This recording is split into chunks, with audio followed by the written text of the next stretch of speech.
Part C says that we need to find the principal argument of Z3 for which Z3 is negative 4i plus 3. Quickly, I'll draw your Argand diagram which carries a mark, by the way. If you draw it, you get some marks. This is the real axis of Z3. This is the imaginary axis of Z3. Then we come and look at the values. We have negative 4 on the imaginary axis and positive 3 on the real axis. Now what do we need to do? In magnitude, 4 is bigger than 3. So this is the origin. 3 is on the real axis. So assuming it is somewhere here. Now the corresponding negative 3 will be here. Now 4 is on the imaginary axis, negative 4. That means make it further just slightly from the origin. This is negative 4. Then the corresponding positive 4 will fall there. Now that is a complex plane. Let us now represent the complex number. On the real axis, we need to look for positive 3, which is there. On the imaginary axis, we look for negative 4, which is down here. So looking for their point of intersection, they are intersecting somewhere there. Then you draw a straight line from the origin up to that point with an arrow on top. Then you say, this is my complex number, Z3. After that, we now need to find our argument. I've said there are very many ways. One, this could be our argument from here up to there. That is our argument theta. Okay?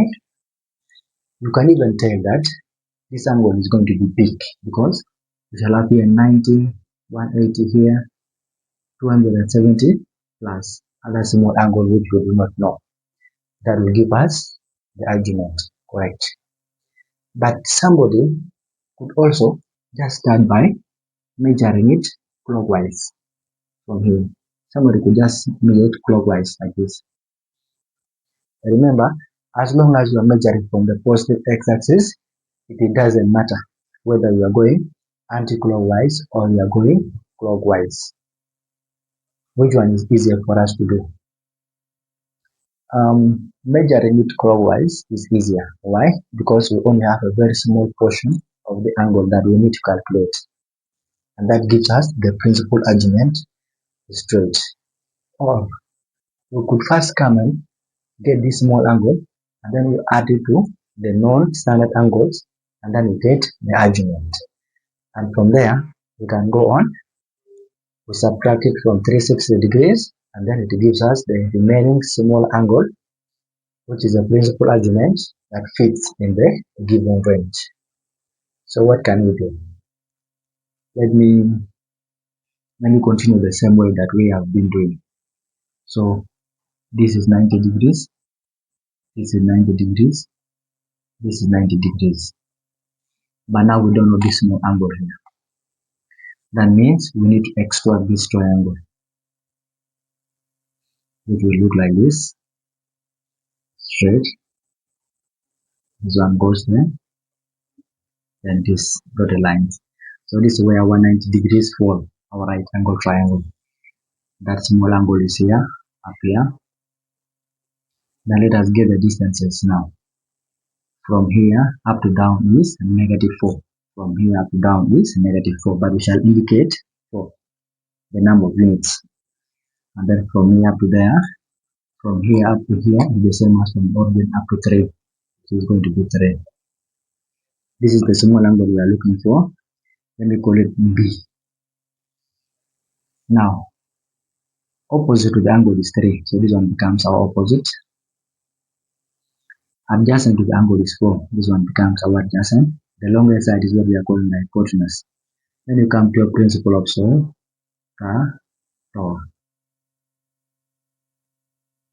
For sine, we need hypotenuse, which is not here. It will require us again to go and apply Pythagoras theorem to find. which will take time. Also, this one is hypotenuse, which will take time. So let us use tan, for which you have the opposite and hypotenuse. Now, therefore, we shall say tan of our angle we are calling B is opposite out of adjacent. That means tan of B equals to opposite to the angle is 3 out of adjacent to the angle is 4. That means that for us to get our angle B, it is now going to be tan inverse or arctan of 3 out of 4. And then we place the calculator. Tan inverse of 3 divided by 4, it is 36.87. This is going to give us here 36.87 degrees. Now this is the small angle here, which we are measuring as B here. Now we need to add this small angle to 90 plus 90 plus 90. That means our argument theta now becomes 90 plus 90 plus 90 is 270. 270 plus 36.87. So we add 270, which is giving us 306.887. But now, if you look at this angle, it is falling outside the range for the principal argument. This is the argument, which is correct. Even if the question in your examination says principal argument, we cannot punish you for writing this argument to be marked. But the most absolute answer, which is the principal argument, is the small angle. Now coming to the principal argument,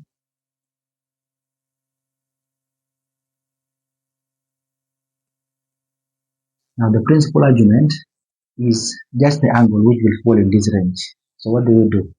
We just have to say 360 minus this answer.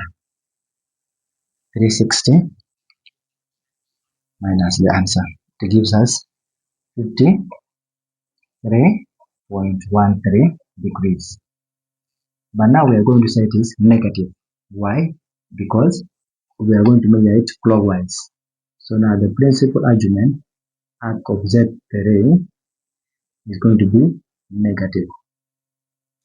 Negative 53.13. I was saying that somebody could start by just getting this one clockwise directly, and it was going to give us this answer. How?